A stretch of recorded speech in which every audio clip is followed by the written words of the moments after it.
My baby's 9 months old and not sitting. This is where, guys, the videos you give me are gold. They really are.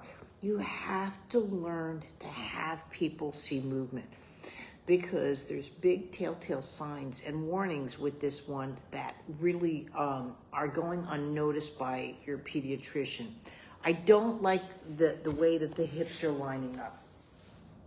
Okay, like my doll here, and I'm gonna move this a little bit, sorry, I don't have my props, right? My doll is here. See how the hips are splayed out like that, right? This is what your daughter's doing. I don't like that. Right now, at 9 months old, you know, at crawling, they should be more here. And this is where, too, she's grabbing the feet, right? But it's happening this way versus the pump. And then with the rolling over, she's pushing off on the head, gets over, and then that's where you get the hitch. I'm gonna put it back down now. Right? Serious midline. What you're gonna be working on is going into the hips here and working onto the chest cavity.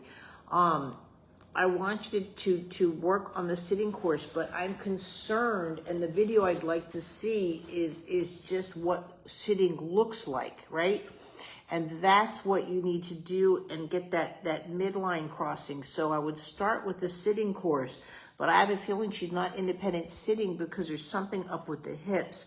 Your pediatrician most likely will just do a quick, oh, I don't hear clicking, and maybe an ultrasound. In your case, again, I'm not a doctor. It's going to be up to your doctor and what goes down.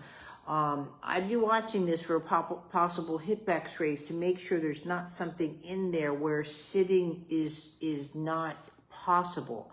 And so that rolling over and then the way that the right leg is coming out, the pelvis is just not opening up. So you need to work on the movements anyway, whether the hips are okay or not. I'm not trying to say, there's something wrong with the hips, but we need to rule it out. I don't like the fact at 9 months old that she's laying there with her legs just spread like that. It's not supporting her structure for movements, especially in walking.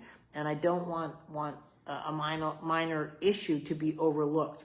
Can only be done with really an orthopedist versus a pediatrician. But by the time you get in for an appointment with ortho, you know what I mean? Like you might be talking a couple of months. So, and from there, you need to get that help addressed for your child.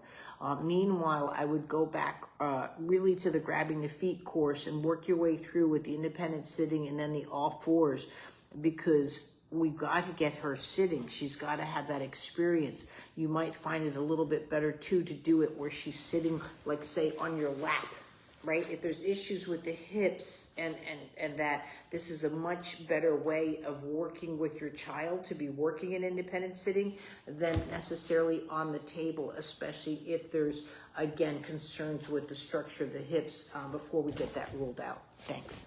Hey, Shailene, how are you guys?